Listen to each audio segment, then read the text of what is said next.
Isaac Moutombo, j'aime bien t'appeler journaliste intelligent. Tina Beni, Tina Kolwezi. L'émission est suivie, en tout cas, félicitations. La qualité était, Yozali, sur un peuple. Au ministre soit armé, au ministre par l'institution et un pays. Je vous dis la vérité. Même les lobes à cause de la fandi, à ce moment le café, il ne sache bien qu'à le café, on était après demain. Nauti ko sambe la nzambe, nauti église. Akoko c'est la mutuma kambote. La terre a volé le sang des innocents dans ce pays. Vous avez dilapidé le compte du trésor pour donner Simbongo à l'État avec autant de légèreté. C'est pas interpellé au pays. Il y a qu'à la preuve. Alors ça ne valait à rien de remplacer Joseph Kabila. On va comprendre que Kabila a battu c'est Batika et Kimia. Comme il a 200 000, après moi j'acclame. Non. Là, mon ami, nous allons dire émission devant les Congolais, émission tobetaka mingi lisolo na kati ya République démocratique du Congo, bana Congo, benga ba bazali banda, epsa bango émission du peuple et bandit. Nous sommes déjà sur le plateau, mes chers frères congolais, pour parler République démocratique du Congo. Boyebi ete na epsa kabino soki bomi lobelite yo congolais. Omi lobelite, elobi ozimboka oyo okabi yango epa ya ba politiciens. Oyebi comment va politicien basala kamboka motuna on a posé la réponse na yango zwa 1960 zwa lelo oyo République du Congo démocratique du Congo évolué tout zongi réponse ezali wala merci bande konanga lelo na koloba mingi te parce que ba sujet ezali penza ya kilo na ebi ete lelo ko yinda awa na plateau parce que ba tendance nyonso ezali na kobanda bongo. Na représenter bino ba sujet na biso ya mokolo ya lelo proposition de loi Tchani boyoki ete ezalaki kaka maloba lelo oyo ekoti déjà na parlement na nzela ya ndeko Tingi Pululu tokobeta masolo na yango bras de fer ezali entre gouvernement na FEC est-ce que bazokosa biso est-ce que gouvernement na FEC bazako zoba nde ba congolais pona koyeba po ete biloko ekita balobi na biso tokosomba carton ya soso na $10 lelo tozali wa papa moko alobi na kesomba carton ya soso na memi $10 nanga ba benga ni ngai tokobeta lisolo na yango qu'est-ce qui se passe au juste condition ya baroute à Kinshasa il y a des milliers qui vivent comme au village hein? Mais tozali na ville province de Kinshasa na kitaki semaine o ngai moko personnellement pona kotala makambo yango ezali wapi ba image ezali tokobeta yango moto bangisa moninga te biso so tozali ba congolais nous avons eu ces droits ya kolobela la République démocratique du Congo na kati ya constitution téléphone nanga ya kofungwa nous sommes en direct tinda mwana somba unité recharger téléphone na yo je vous donne le droit à intervenir mais na respect nyonso ya bande ko baza na plateau. Voilà, l'émission commence. Il y a liboso na zozo la bino c'est sa première fois ya ko matana zo pesa primaire ya ko se présenter yemoko ami lobelana no yemoko azali nani auti wapi parce que c'est la toute première fois ndeko mbote na yo. Mbote ndeko journaliste, moi je réponds au nom de Boubis Bunzi Kabisambu, je suis cadre du parti politique En Vol, cher à l'honorable Délice Sanga. Je suis très ravi de participer dans votre émission. Je sens que c'est une très bonne émission, suivie partout au Congo. Merci. Et je suis très ravi. Merci beaucoup, vous êtes à l'aise quand même sur votre chaise, hein? Je suis très à l'aise, il fait pas chaud, il fait très beau, donc vraiment merci pour les conditions. Merci beaucoup, mais j'aimerais aussi que vous puissiez mélanger hein, un peu de français. Lingala toningi mama wana penza ya suka kuna ya matembele tonini ayo kabiso na calme. Pe bapa ya peut-être bazo difficulté ko kabiso parce qu'on parle de la RDC. Vraiment merci, ceux qui l'ont là on profiter peine occasion pour saluer ba co-débatteur na ngai. Bande konyo so bazo kolanda biso na ba télévision. Merci beaucoup. Ndeko ya mibale ezali bongo bosi bozwa déjà sur ces plateaux. Ezali bongo na ngambo ya UNC ndeko Thierry mbote na yo. Mbote ndeko Isaac. Boni santé na yo pe santé ya UNC. UNC ezali malamu. Tozali mopepe asika. Mopepe asike bandi. Mopepe asike bandi e bandi na prison hein? Na prison kati. Merci. Alors, merci encore une fois de m'avoir invité dans cette émission. Merci beaucoup, Ndeko Yamisatu. Vous l'aimez bien. Azali habitué à plateau Nabiso. C'est bien, Ndeko Sissi Chidiondo que je salue. Ndeko Sissi, bonsoir.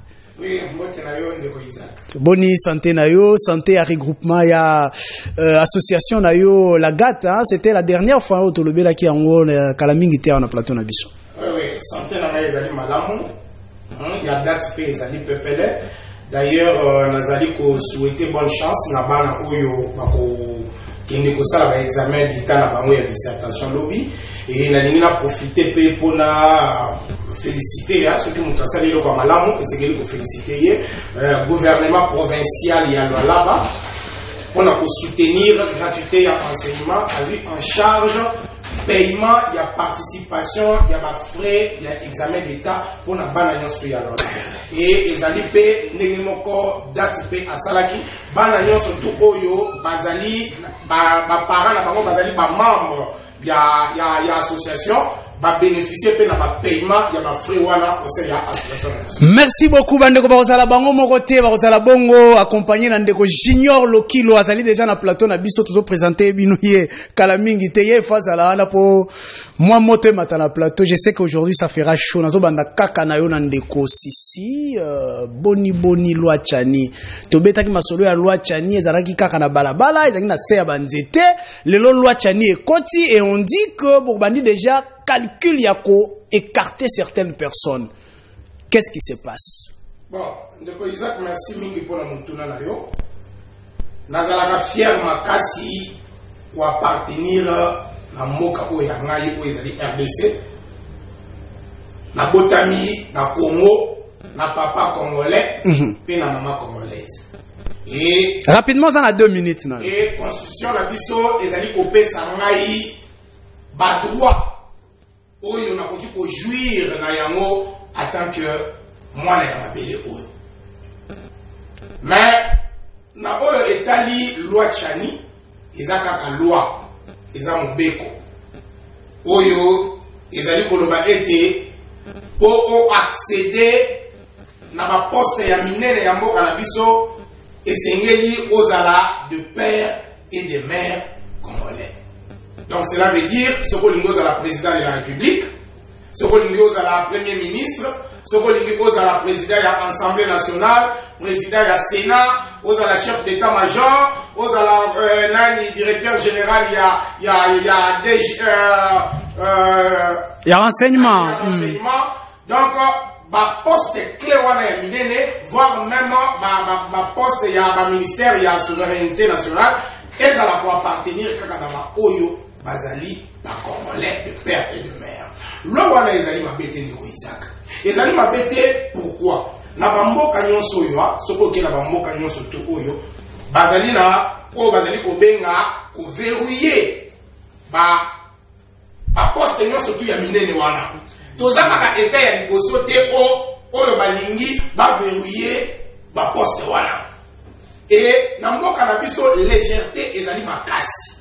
Zélande Kosisi, est-ce que vous ne trouvez pas que moment oyoboye na eloko oyezali mal choisi? Bon, par rapport à unité nationale, par rapport à unité nationale et par rapport au pays à ba élection et battre sur ba monique et ça ouvert que bozali ne koluka ko exclure bandeko bazali ba concurrent na bino en 2023. Ndeko Isaac, je pense bien que nazaka kana 4 à 2 minutes na ngai pour katanga te. Tant que bozali koloba boye na mo. Esengeli un peu moi bandeko ba rectifier ka ba biloko wana. Ezala biso ba tozali na pouvoir. Ezala ba o bazali libanda bayebi bien que loi wana et outil na ngambo ya président de la République. D'ailleurs mutu ayena loi wana eza ancien adversaire na élection passée. Yemutu ayena loi wana. Et azali pe ko diriger PT, azali un citoyen simple lokola yo okoki ko apporter pe loi na yo ko ba discuter. Mais nazali ko kamwa mingi agitation oyo ezali na ngambo ya ba politiciens na biso o balingi ko mitayele ba makambo sur mesure. Nazali ko kamwa agitation. Il y a une loi wana na ba voter yango te. Na ko tuna ba discuter yango na noté. Mais je sens l'agitation na kati ya ba regroupement politique mususu on no ce qui loi wana eleki o ce qui. Merci. On nazali ko senga na bango batika loi wana jeu démocratique. Et ça, on a la carte Assemblée nationale. Merci. Merci. Les minutes sont consommées. Merci. loi wana ti. Merci.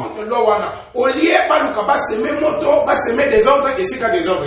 Merci. Tous vos préavis en vol, toyeba en vol et lobini ndeko na ngai ba lobi ete bino bato bokangami na ensemble. Je rappelle ete bozali na kati ensemble pour le changement.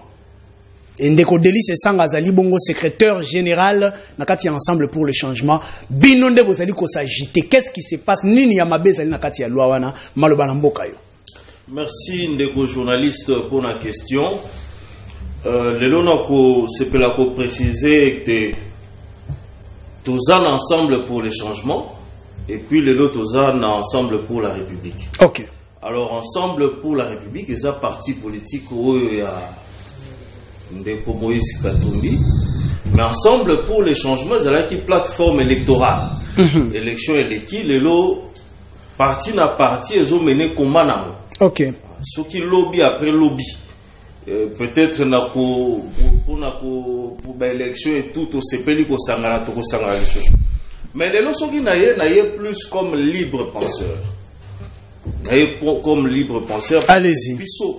La partie politique en vol, ils ont parti réformateur, tout le qui ça timing était qu'on perd timing pendant que ma priorité est à épeler. Les locaux les solo moko congolité toujours petit à petit vers 2023. Donc situation à Congolais et ça pour s'améliorer. Alors l'idée il y a loi wana et ça non m'a bête parce qu'on vise l'intérêt de tout Congolais ou l'intégrité nationale, la sécurité du pays et tout consort. Mais nous trouvons, moi je trouve que le moment n'est pas propice pour parler d'une loi qui va écarter certaines personnes. Je vais m'expliquer, on peut ça moi ba réseau en gras. Rapidement. Déjà ceux qui toquent na makambo est les droits de l'homme. Mutu nyonso azana liberté ya kosala ya s'exprimer d'abord. Azana ba liberté moko boye, il faut bénéficier nango en tant qu'être humain. Alors, lelo on parle de la congolité. Congo na biso ezana 9 pays où ils ont entouré en. Ce qu'on a bas niveau à bas frontière pour remarquer que kuna même 40 à 50% il y a population à botami parents zanangam ou parents zanangam. Admettons aujourd'hui qu'on applique cette loi ici et bandeko Angola peut pas appliquer loi wana. Si il y a un enfant, les enfants naissent ba pour ba parenté hein, qui naît d'un parent angolais et puis congolais. Mais moi, na balobi n'Angola, yo za na droit à postuler comme président de la République. Aïe na Congo, a na droit à postuler comme candidat président de la République. Vous ne trouvez pas que d'un côté vous enlevez un rêve. Admettons qu'il y a un enfant comme ça qui a comment. Est-ce que ce n'est pas apprendre aux Congolais que servir la nation, ce n'est pas seulement devenir président de la République? Et ça, comme président de la République était. Na boité mais nazolo par rapport à l'égalité à droit vous avez que moi na wana kokola mais ba limité yé c'est-à-dire une existence de Mobimba il peut pas se permettre de rêver d'être un jour président de la République. T'as la frustration qui est créée dans la vie à moi là et total à contexte toza lelo bilan ya ndeko Félix tisiko bazo bunda. Alors, ce qui est sa loi, qui crée la tension lobby n'amboka. Moi, je suis congolais de père et de mère. Hein. Mon père est de Luozi, ma mère est de Songololo, et même mon nom, c'est clair. Je suis congolais de père et de mère. Mais j'essaie un peu de réfléchir. Sentiment de côté, je regarde un peu les enjeux politiques. Est-ce que c'est le moment propice pour parler d'une telle loi qui risque de créer des tensions? Et dans la unité Nabiso, unité à Congo, tous en a tribu belé. Tous en a tribu belé. Pour gérer la tribu belé, c'est pas facile. Des gens qui parlent de la congolité aujourd'hui, demain ils chercheront un autre discours. Ils vont parler du tribalisme et tout ça. Ça risque de susciter des problèmes très sérieux. Donc vous trouvez que la loi n'est pas mauvaise, la loi est mabete, car si le problème est ali temps où est mal choisi. Donc, le temps est mal choisi. Mal choisi parce que les députés bon ça loi na bon. Il y a des gens qui réfléchissent au niveau de l'Assemblée nationale. Bon yeba ndenge ni ko étudier bon on a les pour et les contre, mais moi j'ai dit qu'il y a plus de contre que de pour. C'est-à-dire, au moment où nous en sommes, s'il faut qu'une telle loi passe, ça va créer des dégâts de main. Merci beaucoup, Ndeko Thierry. Nangambo, je crois qu'on réagir. Loko, la membre à UNCT, mais libre penseur aussi, le rôle Ndeko Alobi. Oui, rapidement. C'est un élément très important. Rapidement. On a mis loi dans l'Assemblée nationale. Azan Ndeko, une élection comme député, na compte ya FCC. Vous pensez vraiment que Nathan où il y a Zalaki, le président Kabila Zalaki n'a pouvoir, lui pouvait appuyer une telle loi. Alors, la Congolité, en sachant que na 4 FCC bat belé bazar de pères et de mères congolais. Ah bon, ok. Donc de Kotingi Azalaki na 4 FCC à quoi ça la yangote. Merci. C'est de l'opportunisme. Merci beaucoup. Ce sont des gens qui cherchent la popularité. Merci, je reviens à vous. Ndeko héritier rapidement, est-ce que loi ezali malamu ezali mabe yoki déjà ndeko kuna koloba ezali malamu, isengeli ko tia yango koto ndeko alobi ete loi ezali malamu kasi tango ezali mal choisi. Qu'est-ce que vous dites? Est-ce que loi wana ceux qui ont na parlement on va voter pour ou contre cette loi? Toké. Bon, d'abord mon nom c'est Thierry. Ah Thierry, très bien. Alors je suis sur ce plateau comme il venait de le dire comme libre penseur. Mais je suis membre de l'INC. OK. Et puis initiateur d'une campagne que nous allons lancer bientôt, dont nous vous informons déjà. Publiez ce que vous gagnez par mois. Publiez ce que vous gagnez par mois.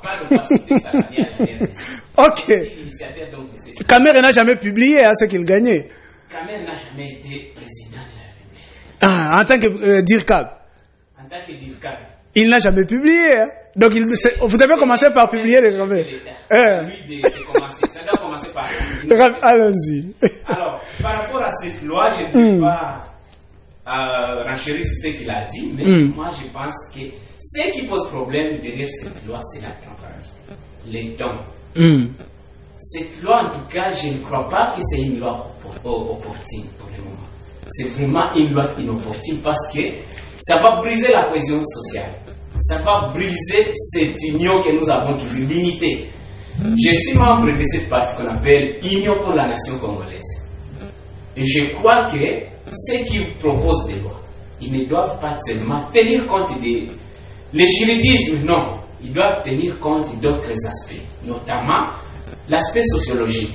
Donc, libanda ya mobeko, tu sais peut-être tala o etali société na biso. Donc, epe na moi lingala ndeko. Culture na biso. Kofanda kandengeni. Biso ba Congolais tomesana déjà kofanda bomoko.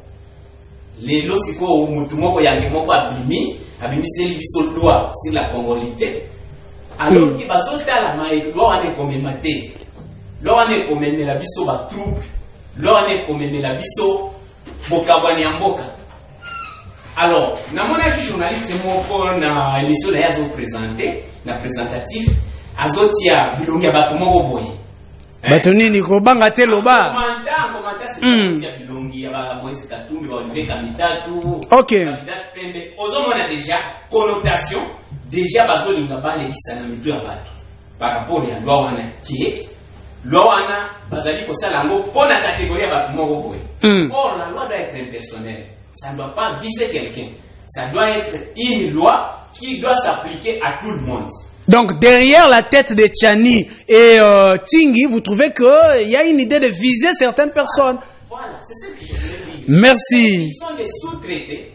Et derrière cette loi, il y a une idée. Nous sommes politiques. Tingi sous-traités. Ils sont des sous-traités. Ah bon? On les a confié une mission, alors il fallait accomplir un mot.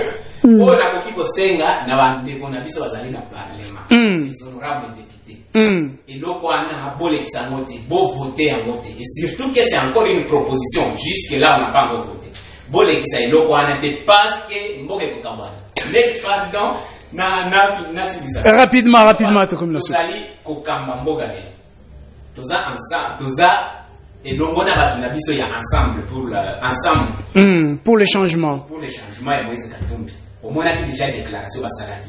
Sauf qu'il y a un parlement et que Batouana va se retirer. Il y aura déstabilisation. Très bien. Tout ça, on a siko et on a tout bête solo. Il y a comment union sacrée au tambour après cette loi. Alibosote toko tayango to so élément to une déco junior le kilo simande to zongeli plateau na biso Simon image.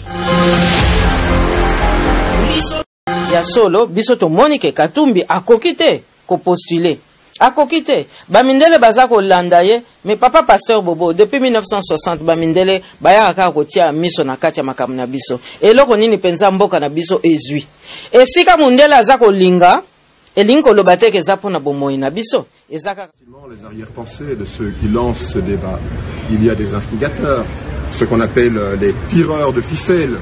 Je ne veux pas croire que c'est un député anonyme qui veut un peu de publicité, qui va descendre les marches et qui est accueilli par la presse. Son heure de gloire, derrière, il y a des tireurs de ficelles. Je pense qu'il y a une arrière-pensée politique très claire qui est d'exclure ceux et celles, parce qu'il n'y a pas que Moïse Katumbi. Dangereux projet de loi sur la congolité qui ne promet point la cohésion nationale tant souhaitée. Ce projet de loi, au lieu d'unir le peuple de Dieu, il apparaît comme un instrument d'exclusion. À rester extrêmement vigilant. Ya solo, bisoto Monica.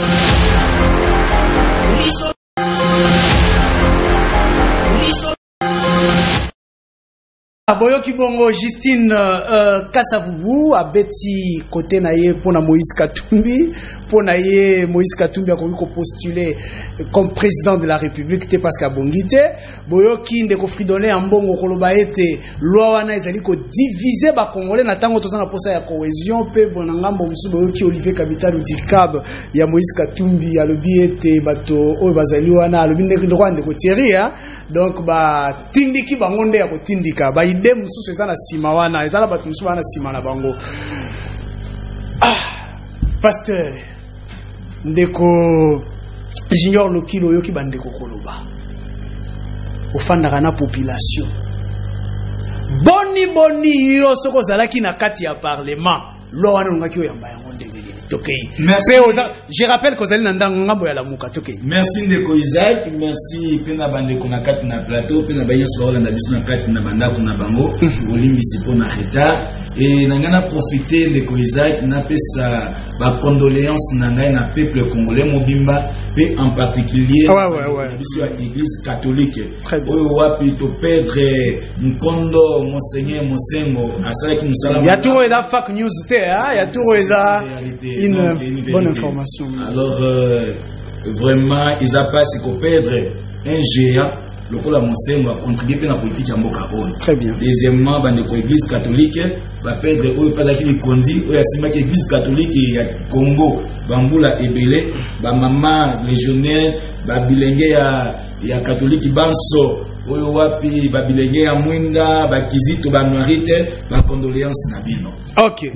Ok, il y a matière. Loi, proposition de loi, il y a des Kochani. Et l'autre, il est possible que la nationalité, ils ont touché dans deux aspects. Ils ont touché dans l'aspect juridique, puis ils ont touché dans l'aspect politique. Et dans quatre nationalités, on a les lus singulus et les lus sori, c'est-à-dire congolais par appartenance par rapport au lieu du sang. Il y a des parents naïe. Il y a des parents naïe. Si vous avez examiné la proposition de loi, il y a un problème sur le plan juridique. L'article 10, l'article 12, l'article 72, il y a constitution et Zoloba Nin. Parce que l'article 72 essaie de définir ça déjà. Pour nous, il faut un Congolais d'origine. Sauf qu'il y a un problème. Là, l'aide des parents devait exister avant l'État. Mais, comme les deux parents, Bazala, Congolais. C'est comme le monde dit que si le plan politique est combien de problème, il faut traiter un vrai problème. Ça, c'est la distraction. Bonne distraction, pour protéger Mboka. Le problème pour les moments années, pour dépolitiser CENI. Oh, il y a un débat, c'est un problème parce que ceux qui vont proclamer un résultat. Et ça, CENI. Il faut que la malam na liso ya aigle makambo ya seni masola za ya ko protéger mboka face aux étrangers ndeko nangai deuxièmement ndeko nangai c'est une loi qui est inopportune. Comment ça il y a Isaac leader et l'autre président pour la Kisanine ndeko Tchani l'économie congolaise est à par terre. Comme il est économiste, il devait donner des propositions sur la réforme. Il y a économie. La économie, finance. Les lois congolais, Negembokezo Koufa, Lipa et commune à combien, Mak et commune à combien. Vous imaginez dans un pays où Bakata Lipa 200 fois par 4. Bapakola Moua Mateka. Ça, c'est humilier toute une nation. Maintenant, chacun de nous doit contribuer pour l'avancement du pays. Donc, loi Tchani, distraction à distraction. Oh là là. Il faut donner des propositions à ma réforme. C'est un exemple typique. Rapidement, ministre mais même sur réforme ici, Makamboya, loi électorale. C'est ça ce que nous attendons. Et au moins, comme l'année passée, le peuple congolais, Babima na balabala, pour Nanikamboya. Et loi électorale, pour Nanikamboya, président Obategi a signé ça, il ne faut pas distraire le peuple. Nous avons les problèmes, il y a insécurité. Nous avons les problèmes, il y a social. Nous avons les problèmes que l'émission nous avons les problèmes. On les opère avec Jeep. Bossé la bateau, kabato kakamai. Maï, yamala mwezala. Donc, tout traiter va faire problème. Merci beaucoup. Négociation qui est le bien, besoin même la population, distraction pour être traité va faire problème. Kasi motuna nanga ezali boye. Les gens ont dit que l'union sacrée est en danger. Imaginez un peu Moïse Katumbi quitter l'union sacrée. Les gens, il y a un peu de problème avec l'UNC. Vous avez dit que c'est un problème. Vous avez dit que c'est un problème. Oui, Ndeko Isaac, avant de répondre, rapidement, on a 2 minutes. Ndeko Lokilo, Aouti Koloba. Toloba, Ndeko Bandegonyoski, Aouti Koloba, Awa, Nikambuya, priorité. Mutu oyo ameni loi wana na parlement ezali Ndekotingi. Et loi wana eza proposé par qui? Par Ndekotchani. Eza ba droit na bango. Eza ba droit na bango. OK. Eza permis na Congolais nyo surtout à réfléchir. Tout comme ndenge Ndekoloki Loazawa akokaki ko apporter pe ba proposition ya ba loi na ye sur le plan économique. OK? Ce qui a monique à la minute opportunité, ils ont n'engagé biloko emati, n'engagé lipa bazali ko kata yango katikati, mais a même appelé proposition ya ba loi na yewana pour na kokitisa biloko sur le marché. Les lois mboka et donc Ndekoloki Loazangi devoir na yemo salité. Oui. Les lois mboka et pourquoi? Parce que légèreté na sommet à l'État. Ah bon? Tozali ko tchana banani wana bazali ko diriger biso. Banani wana bazali ko kamba biso, bazali na nationalité nini? Oui, vous voulez qu'on parle des individus parce que nazali na posa ya kutanga bakombo wate. Vous parlez de Moïse Katumbi. Est-ce que Moïse Katumbi est congolais? Tout le banane na ensemble est-ce qu'il est congolais? Est-ce que Okoliko comme gouverneur na Congo sans Ozala congolais, il était gouverneur? Et l'un des meilleurs. Légèreté au sommet de l'État. Vous allez koloba na uti koyoka wake à dirigeant province. Papa na etani. Meilleur gouverneur. Ce qu'on parmi les gouverneurs pour s'enrichir au moyen il y a Jekamine et Moïse Katumbi. Oh mais Jekamine en complicité avec lui, avec Kabila qui était en place. Pourquoi? Parce qu'ils étaient des non-congolais. Bazota là, bakoki ko protéger l'intérêt du peuple congolais. Et babana ki kota la bango moko.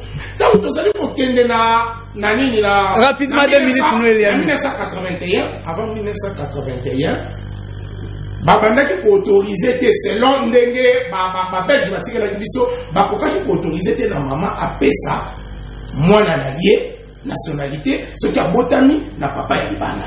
Et ce n'est que en 1981, loi a été promulguée par le président Mobutu le 29 juin 1981. Loi wana est pesindingisa na oyo surtout à Botami na mama congolaise pe na papa ya libanda d'office mwana wana zali congolais. Donc Katumbi a Botamara avant 1980. Ah, aza congolais ata to kendenge nyonso tout. C'est pas vrai. Le oyo c'est un monsieur on a la traduire la justice. Pourquoi? A commis congolais ndengeni. Asenga nationalité te. Asenga ya moté. Asenga ya moté. Donc na buto la li ola muki o commis le boza congolais. Boza congolais ti. OK, donc, merci. Je crois qu'on se met en ayo. Nous devons 2 minutes pour quitter le Isaac. Nous devons protéger notre souveraineté. Au sommet à l'État pour qu'il y ait la légèreté à modèle. Yoka siko yoka. C'est un exemple. C'est un exemple. Tout ça on a Bosco Tanganda dans ces pays. Bazali ko ça rapidement. Biso to ebide ke Bosco Tanga na général awe pa na biso na Congo. Mais bazali ko sambise kuna azolo ba na général Rwandais. Donc cela veut dire ce kaza awa na Kinshasa na RDC ata général ya FARDC. Ce ka ke kuna na Rwanda ata général ya Rwanda. Imaginez. C'est pour cela que nous avons infiltré dans le monde et nous très bien, très bien. Ne pensez-vous pas, ne pensez-vous pas que Bino Batubozali na union sacrée, loi où ils ont panza union sacrée. Et ils ont des avantages à chef. Et ils ont panza union sacrée. Et pour panza union sacrée, quand on a commis viser intérêt dans le monde. Il y a déjà maturité politique et pas ma député la biso. Bah il y a bien que tozali na kati ya union sacrée, tozali pour servir mututé, tozali pour servir individuité. Merci. Merci. Merci. Alors que esengeli ya total seni au lieu ya kotala makambo. Il y a pas son viseni. Merci. Intérêt ya la muka. Merci beaucoup. Merci. On est 6 minutes ndekolaga. Parti politique na. Très bien, merci. Bandeko na ngai, téléphone na ngai fongwami. Lelo ba numéro zo le kaone zaka ya liboso. Kobenga nga ba numéro mususu te ko le kate. Nous sommes en direct.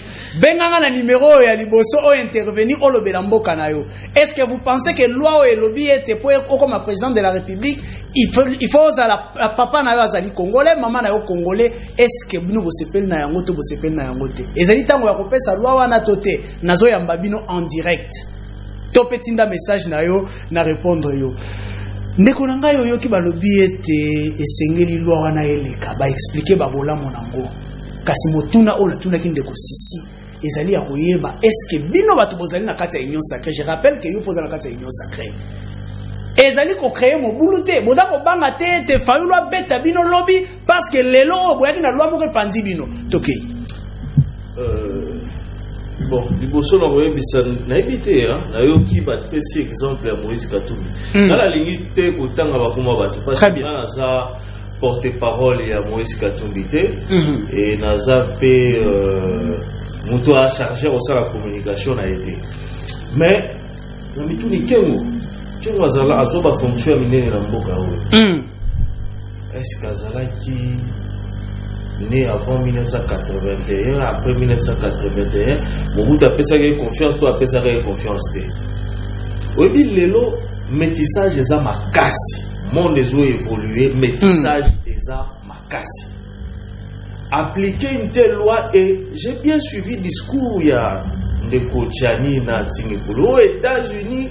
D'ailleurs, États-Unis Koutou, comme président, kaka soro botama la sol américain, yo la kisake ba on peut pas verrouiller côté président. Et ça là le côté va verrouiller le roi de Schwarzenegger a komaté aza américain de père de mère mais botama en Amérique ta comme président. Mais t'as l'avantage ezali. Ngai ta una ken na même les États-Unis. Na ko comme président pour na botama la sol américain te. Mais na mboka na ngai. Pourquoi pas na comme président de la République? Le président de la République qui est encouragé que l'on a double nationalité. Au biso en vol de proposer. Les Congolais basés belé na étranger, mais ceux qui basés na Congo, du fait que ba changer la nationalité, ba perdre ba droit nyonso, ba zo traiter ba on le là, ba étranger. Mais biso to lini que ba Congolais wana attaque ba ko leka na niveau ya magistrature suprême, mais bah il va bénéficier na ba droit mususu le quoi baza ba Congolais originaire, c'est-à-dire kasi chani pe asungi bino côté wana kotisi yango loi wana esengeli bo voter yango te loi o ya chani a développé ma pesa discriminatoire et ça loi o est créé ba danger lobby na éviter c'est que ce que moni mutuba raza moi pembe métis tu n'es pas congolais il y aura des congolais plus congolais que les autres dans l'esprit na ça ne passe pas une telle loi qui apporte une discrimination, c'est-à-dire moi je suis de père et de mère, toi tu es qui, toi tu es de alors va ailleurs. Donc déjà c'est pas bon. Et même je comprends pourquoi l'Église catholique va soutenir la loi là parce que ça n'encourage même pas les valeurs chrétiennes. Okay. Ce sont des lois qui apportent des divisions. Tous sont à la union sacrée. Rapidement. Canada, Fils Mukoko, il est contre la loi. Je ne pense même pas que le président, certains parlent de tirer les Fils Mukoko qui est de l'UDPS. Certains parlent de quelqu'un qui tire les ficelles. Moi, je dis que ce sont des coups isolés. Ndeko Tchani a zoluka popularité. Si il côté n'est pas zoluka popularité, le président de la République ne va pas appuyer cette loi parce que lui, il encourage la double nationalité. Déjà, ça 6 mois à baïder à bon côté. Donc, vous pensez qu'il y a qui a promulgué en côté? Bon, moi je me dis qu'il n'aura pas, dans cette loi, n'aura pas l'assentiment ou le soutien du président de la République. C'est une loi qui va créer un désordre, surtout dans le mandat du président de la République. Et dans le cadre de l'union sacrée, on a que vision et ça pour travailler. Mais déjà dans le cadre de l'union, tout soit un sujet moins important de rapidement. Quand on va parler de congolité, comment prouver que tel est vraiment de père et de mère congolais? Vous savez pas que le président Mobutu a dirigé beaucoup de précision sur son père et sur ses parents. Donc profiter pour tout ça la maramba recensement. Les congolités total après. Parce qu'après, tu ne pas la fichier même vérifier que non, tel abattement de tel parent, abattement de tel autre parent. Mais les autres, on a fichier mon côté. On a fabriqué par parents, on va me poursuivre comment. Donc, comme on a hôtel, on a pembe avec l'équipe, on a des parents, moi, on a dit belle. Tout le monde, c'est là-bas sentiment et ça va créer des désordres. Je pense que cette loi doit prendre, si on pense qu'elle revienne un jour, ce n'est pas maintenant, c'est peut-être dans 10 ans ou 20 ans. Merci beaucoup. On organise d'abord les choses. Merci beaucoup. Ndeko Thierry, oui. Union sacrée avec votre parti politique, il y a déjà un problème. Sûrement, avec l'arrestation et Anani, tu as déjà autorité qui benda na tout ça, tu as une réaction à Ndeko Billy Kambale. Lelo oyo loi mususu eye et ko leze bandeko ya ensemble mingi bao bazali attaché na Moïse Katumbi. Est-ce que lelo comment avenir ya union sacrée lo lenge nini to 2023 pour la union sacrée lo lenge nini? OK. Jusque là union sacrée est en danger. Na lobaki yango déjà. Union sacrée est en danger parce que un partenaire munene ya union sacrée assez apesi déjà ultimatum. Soki bomeki kaka kolekisa lwana na ordre nga na bendani. OK. Na longwe. Alors côté ya INC bisope na koloba toza ma problème mais problème wana ezo senga nde mutu moko kaka a résoudre ango. Nani parce que justice nda résolvera makambo asa kati. Justice to senga ki na chef de l'état que justice o tozali ko benga justice ya mboka na biso ezali ko tambola malamu te. Ye moko pe a reconnaître kiango. Parce que ndeko na biso président na biso kamere jusque là justice ya malamu e monanite na dossier na ye.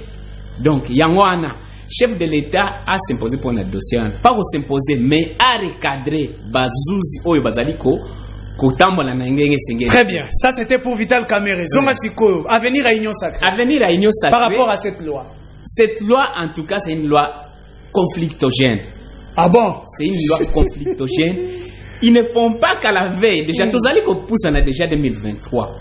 Loi wana sengela qui va proposer en peut-être 2019, 2020. Poto yeba ya solo qui intention ezalité derrière cette loi. Et surtout mutu azali comme ma loi wana. Singi pululu, quelqu'un du FCC.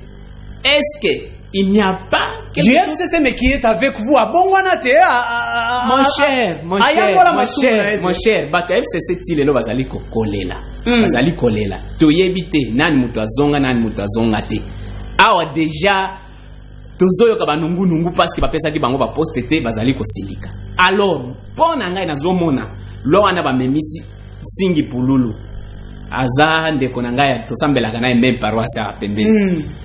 Loana, est-ce que zali façon ya ko utiliser ye pour ba panza union sacrée pour que FCC bazonga en force en 2023. Donc moni ba idée FCC silate. Ba idée FCC silate ba lali nanu te bazali ko étudier possibilité ni ba koki ko zonga na 2023. Donc loana il faut total ngo malam parce que et ensuite to moni ngo loana eleki loi électorale.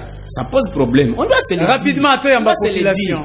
Bisoto lo wakana INC que INC c'est un parti qui est né il y a contestation. Pas nandenya mabe mais de certaines choses qui ne marchent pas bisoto to dénoncer kango. Très bien. Alors, to moni lo ana électoral eleki, to moni lo a recensement bimi, wana nyo c'est ça ba calcul politicien, ba calcul politicien.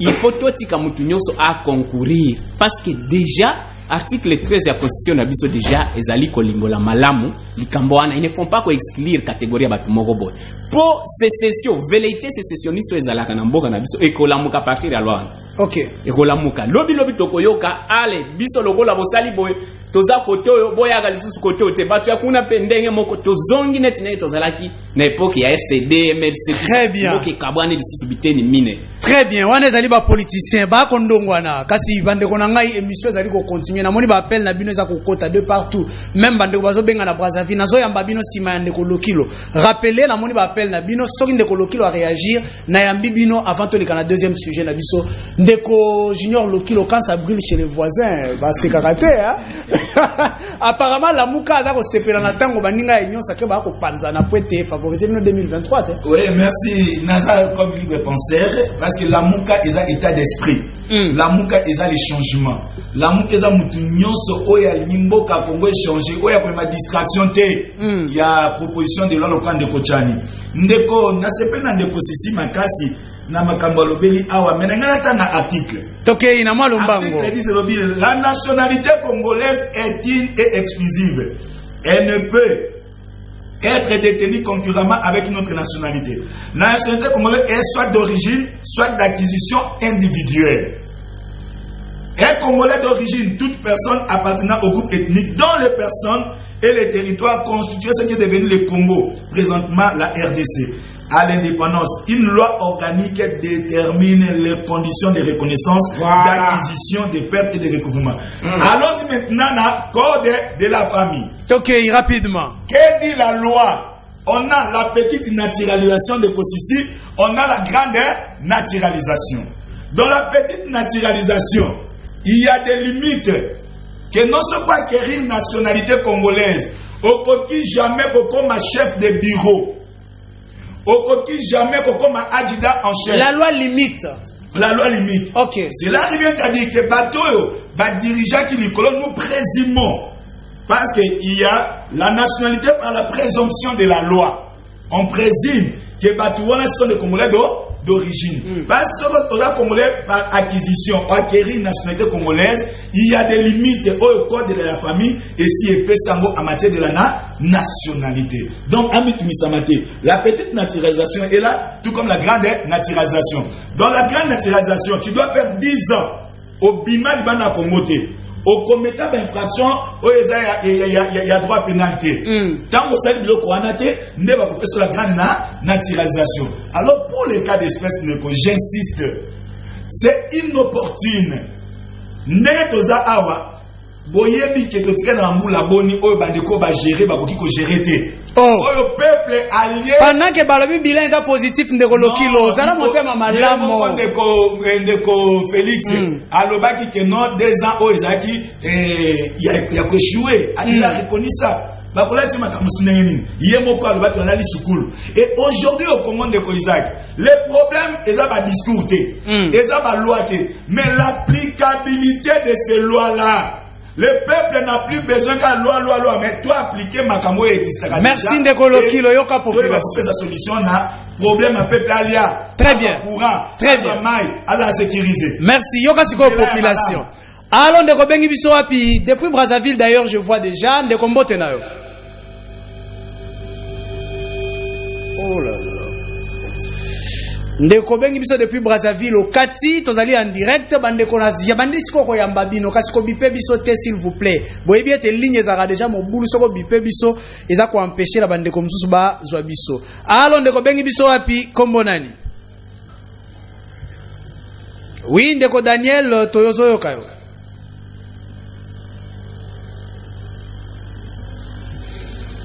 Oh là là, oh là là. Je crois Régie a bon c'est la biso retour. Tozan en retour ya malamu te Régie s'il vous plaît. Toyambi bino ndeko. Allons Ndeko Bengi biso api kombo nani?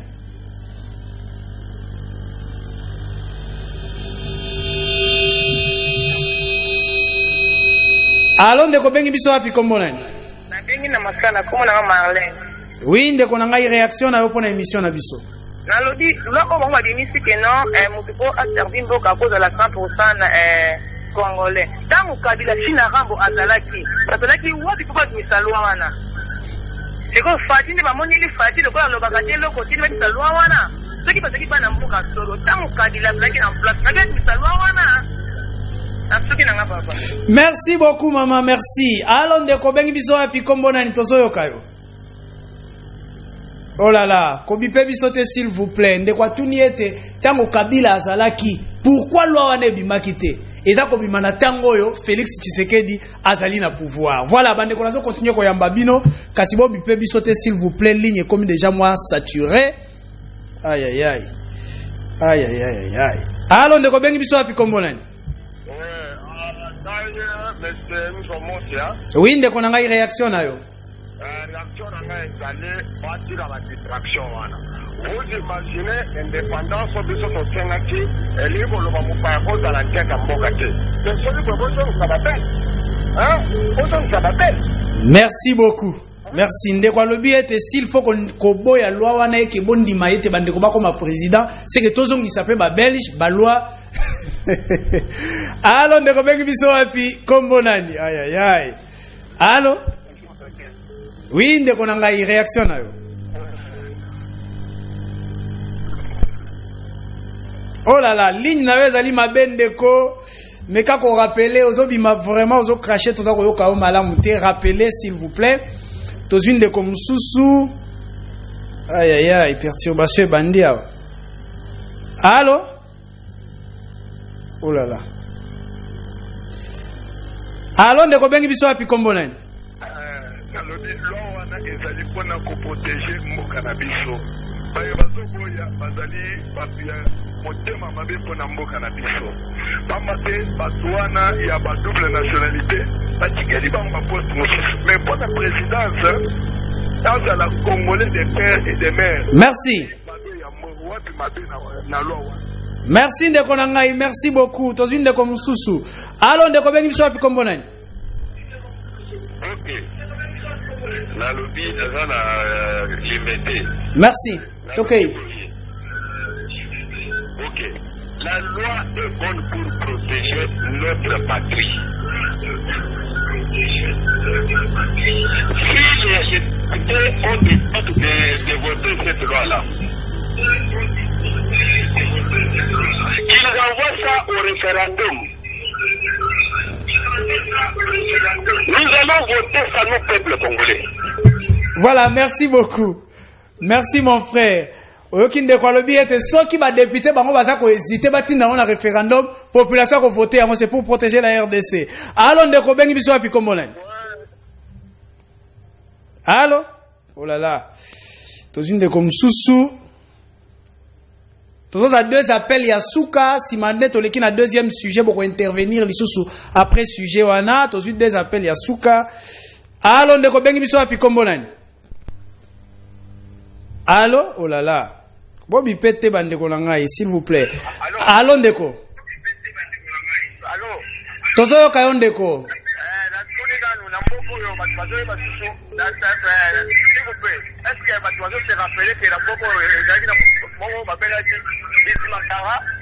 Bismakara, oui.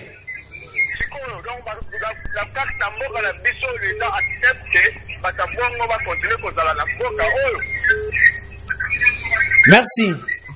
Merci pour votre réaction. Tozu appel Yasuka pour la première série à appel. Allô? Oh là là, perturbation. Hein? Allô, ndeko bengi biso api kombolen. Tozo kayo ndeko. Bandeko na ngai perturbation ici bandi awa, je crois nazo zongela bino. Nazo zongela bino s'il vous plaît. Namoni comment est-ce que bino nyoso bozana bozo lukayete bolo bela mboka na bino kasi tolo bapenza o etali population. Bandeko minute etikali muke. Totikali je crois na 10 minutes. Nazo pesa bino bo gérer yango penza malamu. Entre gouvernement na fédération ya ba entreprise du Congo. Nani aza kozoba ba congolais. Gouvernement lobi ete sengeli to somba soso na $10 carton mobimba. Congolais a sepeli. Bandeko ya fek balobi ete impossible NON. Nani aza kozoba population. Je crois na bandaki na ndeko sisi tuko nazo kende boy.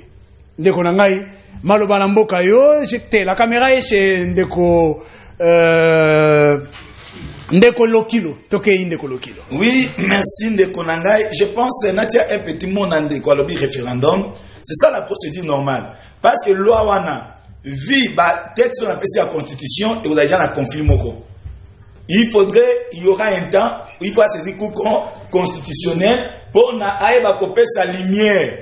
Est-ce que loi na une proposition loi na et les cas parce qu'une loi organique ne peut pas violer la constitution. Très bien, bien fixé. Alors, qu'est-ce qu'on a marié tellement telle population? Deuxième, il y a maintenant ceux qui continuent à passer Tokyo qui est un référendum, peuple à 4 mois parce que peuple de moto ya suka. Ok. Alors na o etali makambo. Kokita ya biloko. Ndesi ka population za kozi la population za koliate. Il est vrai que l'État a l'obligation il y a quoi pour régler les prix. Très bien.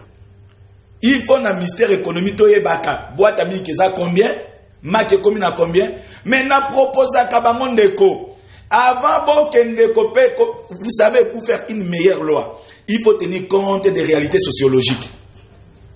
Vous n'avez pas étudié les réalités sociologiques, ça ne tiendra pas. Comment faire? Je vous ai proposé à plusieurs reprises. Il faudrait la production locale. Bon produire. Tant que produit, tant que concurrence, c'est quoi na kata marché, ba prix ekokita, nandenge moko ya muke. Voilà pourquoi les économistes locaux à Tchani, il fallait faire sa proposition à ba gouvernant que bolingi biloko ekita, bon produire. Production locale ekosunga. Deuxièmement, gouvernement banda kokoti sa biloko. Okoti si biloko na yo, ndenge muze kabila mekaki na ba cantine. Ya gouvernement. Entreprise la concurrence déloyale.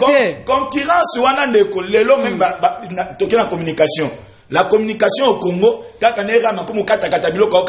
mais auparavant ils avaient quand même moins modéré. Pourquoi? Parce qu'il y a eu concurrence. Tant que la télécell là, télécell était réservé seulement pour les ministres, mais tant que concurrence et ça il va pris. Il faut qu'on privilégie les concurrence et la production locale, que le gouvernement congolais prenne ses responsabilités. Ati kabafo fouillant, aye ba coproduire. Tozana balaki awa, basoma babato de pêche, ba miss na biso moko bimawana, ba entreprise ane eya ekosunga bato bazana. Na motuna nanga ya koyeba nani aza kozoba population entre gouvernement na fek. Papa gouvernement a assumé ma responsabilité en faisant la production locale. Deuxièmement, il y a quoi importer biloko wana. Au lieu de kaka non tuana basalaka yemoko asalango. Troisième chose, gouvernement appelle ça ba jeunes congolais les moyens comme ba entrepreneur. Aujourd'hui c'est dans une quoi dans si ma caméra aye koli économie aye bi makamwa gestion. Bon, pesier makoki, yé pas comme entrepreneur, concurrence wana, et que ça ni équitable. Très bien, merci beaucoup. Na gauche na autre ndeko Thierry lelo oyo, quelle est la solution? Parce que le gouvernement qui a traqué ba opérateur économique apparemment koki bangote. Quelle est la vraie solution pour être congolais alia ndabilo qu'on a moins cher toki? Le gouvernement qui batouana te parce que basa déjà la force, ba imposer déjà l'État. Okay. Soit responsabilité na ina ndenge seniorité. Yama tozolo ba biloko chania na proposer sur la nationalité. Est-ce qu'il y a yebi que économie na biso et simba bina batali banda wana oya zolinga koboya. Lelo sokyo tuni congolais entre ministre moko boyena avec Dachour. Oya zo sala ba evre zomona na we bisa o mievo avec Dachour. Ministre o wana na bati.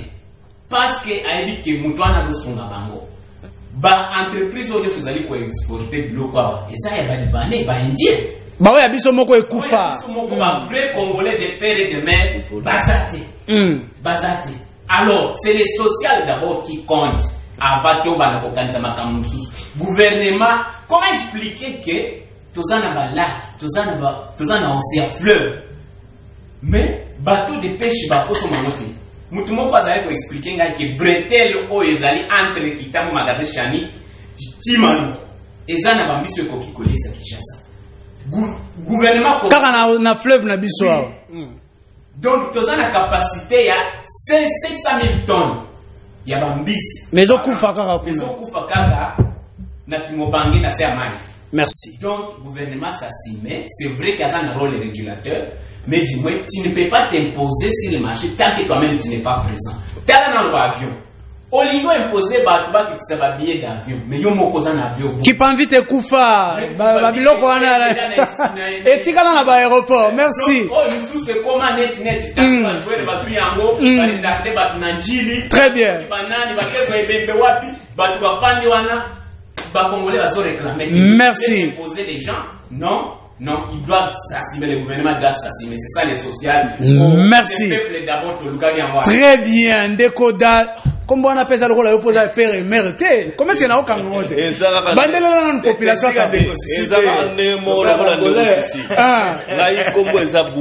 Bobis, voilà. C'est comme si, comment on appelle des pères et des mères? Bobis, c'est ça, il y a sa bunzika bisambo. Ok. Bunzika bisambo. Très bien, donc il y a à ce stade, na kobenda la mibale wana soki yo zalaki zuzi okokata makambo ndenge nini entre gouvernement le bikitisa biloko parce que kuno za kosomba moins cher a ozo koteka cher pour l'année to kende ko bobis. Avant de répondre à la question na olingo ko bakisa mo eloko moko sur la congolité ozo salara. Rapidement. Oui bi que ndeko lobeli makambo sociologie c'est très important tant ozo bimisa loi tenir compte à sociologie aspect sociologique. Oui bi que ba royaume to zo la royaume ba bantu ko de nguna ba royaume te ba bantu baza partout. Babantu baza Karaté, baza na Angola, baza na Congo, baza bien ainsi de suite. Sauf que même en Angola, il y a des Congolais qui disent des fois Edouard Ouaza Kinois.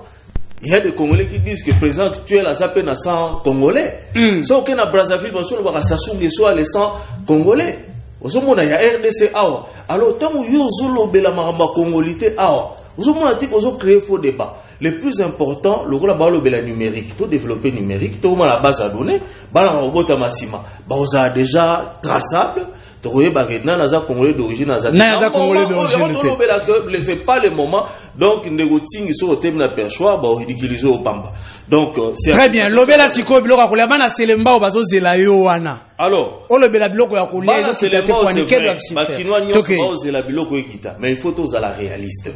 Na sepe na intervention bandeko baoti kolobelaka makambo ya o état l'économie en mboka biso tozo produire le côté réalité musu eza na mona ba réseaux sociaux 10 kilos à poisson et koko comme $10. Mais j'étais en contact na ba recherche nanga avec des gens qui vivent en Afrique du Sud bango baza pembe na Namibie balobi bango basomba 10 kilos na $32 donc to rêver troté Namibie eza pembeni mais bazo Afrique du Sud a payé en Namibie, mais ils ont $10 10 kilos à poisson. Je pense que l'idée. Donc, gouvernement a biso écossais, le ministère de l'économie a écossais. Donc, tant qu'on a sa taxe, on a un pauvre, $10, ils ont payé réaliste. J'encourage plutôt l'idée. Il y a le président de la République, le rôle de la coopérative, on a la pêche de Golobi, a Wambi César Belé. Oui, so auquel le loi attend à Congo central au coup de jeune population à la Soumingité. Agglomération à Mouné les à Kinshasa. Au coût à plus de 10 millions d'habitants. Ce qui battait ba bateau de pêche, au lieu de ressembler à la députée ba jeep, un tigre pour lui déjà na jeep, nous baxer le sous jeep. Ba sombi bateau de pêche, je pense que na tronçon, on de Guatari banda wana la chanique tine matiti likolo tozana possibilité à rouler sa congolais na biloko biso moko toko produit avantage monsieur zanini to créer classe ya sikaba millionnaire ba jeune entrepreneur congolais baso produit soki to compter kakana oyo zo uta libanda to yeba ko contrôler l'économie en mboka te donc merci to yeba ko gérer te merci au gouvernement de prendre la relève va encourager les entreprises privées à travers la coopérative va financer bango et tout bandi au produit local tala ebela mai tozana ngo mbise o kufa tina balak Tanganyika Kivu tozana bateau de pêche à ta mon côté très bien tozo wela do cha bateau de pêche na mai ya Namibie c'est insensé mundele ba paya ba osega biso po mai zaka sima na biso meto très bien merci beaucoup ndeko Bubis tuko na kangi yango pweto lobi na ngeza na Kikongo wana na kangi ndeko sisi tokena mwalo mbango na ngambo na yo balobi ete gouvernement c'est comme si à bêta qui calcule malamu il fallait commencer par yemo bimisa biloko na na kati ya mboka peso qui possibilité zali à importer pour être à mekako traquer aussi d'une manière un peu souple ba entrepreneur o bazali o ya libanda tokei. OK ndeko Isaac problème eza o ezali kambuya de père et de mère. Oh ozongi kuna non ça na économie non économie tokei ndeko na ngai tokei tozalaki na ba société lokola miba nazoloba tozalaki parce que ce qui miba elobi que et puis sa production en tout cas. Rapidement, ça a 1 minute, ndenge baninga ba gérer. Totali Jekamine. Batu o bazali ba vrai Congolais de père et de mère te ba bomi na ba société. Oh, ba lebi ba Congolais de père et de mère nde ba bomi mboka ndeko. Awa tozalaki na société oyo Mobutu atikelaki biso. Économie du peuple. Autant baninga bazali ko ba créer na ba créer. Mais par contre, bazali ba non congolais ba ye ba bomi yango, ba ye ba créer ba égal. Bazali ba société privée. Ba kamati ba société oya l'état, ba bomi, ba kamati oya bango privé ba tie. Bino pe bozongo cité. Ba kamutozali ko oya légèreté au sommet de l'état. Mutu oyo azali ko yana sommet de l'état et sengeli azala oyo azali na makila ya tata pe mama congolais. Très bien. Merci. Tala siko eloko. Émission est signe. S'il vous plaît. Na consommer des minutes. Zela nanga la kisa pona so song selo maloba moto ya liboso kaka osomona. Zela. Pona biloko ekita. Ils ont deux facteurs. Facteur ya liboso. Ezali facteur ya marché, ma réalité, ya marché et c'est comme bazali consommer la biloko. Facteur dans les facteurs ya mibale ezali politique économique oyo mboka na mboka ezali kocha entre autres la réglementation tona o etali mibeko o ezali ko sécuriser ba prix. Alors ce total c'est bon. Ezali na loi o ba oteki ko bimisa na 2018 avant moi na mboka kabina alonga bokonzi. Et c'est nini quand vous allez consommer biloko conclure ndeko esi na dozo ya eloko élément moko na Congo ko oteka ezali na ba pourcentage ya bénéfice au matcha. Alors ministre de l'économie actuelle a eu comme que même si tout dit qu'il y a des taxes actuelles, et qu'on change. Merci. Merci beaucoup. Nalingeta la caméra. Tala na eloko. Yoka. Tala siko oba non congolais basali. Tala image wana. Toke ils sont. La sagesse on a brillé comme l'ombre de l'argent. La sagesse c'est bon tant que l'héritage et plus pour ceux qui voient les soleils.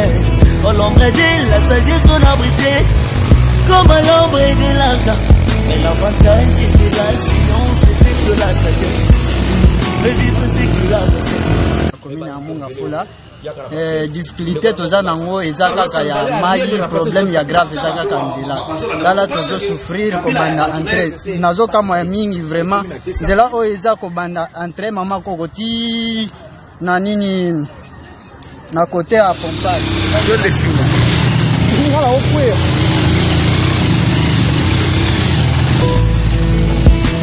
la sagesse en tant que l'héritage et plus pour ceux qui voient les soleils. Au l'ombre de la sagesse on a brillé comme l'ombre de l'argent. La sagesse c'est bon en tant que l'héritage. Voilà, bande konanga iwana, je ne sais pas ce que ça va non congolais to ba congolais, kasi bande konanga lelo na opesa bino maloba ko conclure teboli mbisanga mwa moke nazaka na posa ba kombo. Lelo so toke na élection. Odo pesa ngaka kombo na ngibo respecter population lelo. Qui gagne les élections aujourd'hui parmi les grands leaders qui gagne les élections? Donnez-moi seulement les noms. Naza na posa commentaire te. Na bandi epande ko sisi. Nego Isaac, Félix Tshisekedi 2 mandats. Félix Tshisekedi qui gagne les élections. Aujourd'hui si on allait aux élections, qui gagne les élections? Ndeko Thierry. D'abord Félix a aussi la demande. Ah bon? Oui.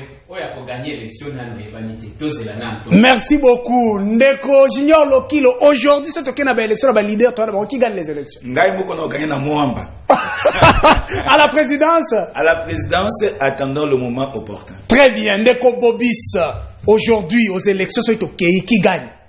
Le moment n'est pas encore venu. Mais moi, je pense qu'il faut Bilonga Siga. Il faut Bilonga Siga. Merci beaucoup, Bandeko Nangai. Émission na biso komi bongo na suka talaka ka lelo tango ezalaki penza moke na pesa ta Bandeko Nangai maloba ya suka te kasi Congo na biso tokotikela yango bapaya te. Na lobite te ba père et mère totikela bapaya te o ya libanda ba nationalité mususu. Na lobite o père et mère polémique na kotite. Merci beaucoup émission esili to suki wana. Bye. L'émission est suivie, en tout cas, félicitations. La caniciété, Biozali l'issue à peuple. Au ministre soit armé, au ministre pas l'institution, il y a pays. Je vous dis la vérité.